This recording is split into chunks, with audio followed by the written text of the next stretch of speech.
Okay, this is update for December 5th. As you see, Roman just kind of snapped out of his funk thanks to the men's dorm praying and some people at Elliot's office praying. But yeah, he's back to normal. If you see the update for yesterday, he was falling asleep while eating waffles. Today he has been just crazy, putting stuff in garbage, just his normal self, pulling things out of drawers and throwing them, taking stuff that doesn't belong to him and just placing it where he thinks it needs to go, like in the garbage there. Hey Roman, Roman, that doesn't go there. Put it back. Put it back.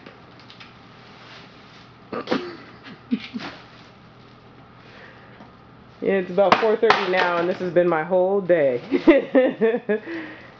Now we had school, and we got to watch Elmo for a little bit. Oh yeah, he's back to normal. Thanks for everyone else who was possibly watching and praying. And say bye-bye, Roman. Roman. Roman. Roman. Say bye-bye. No? Okay.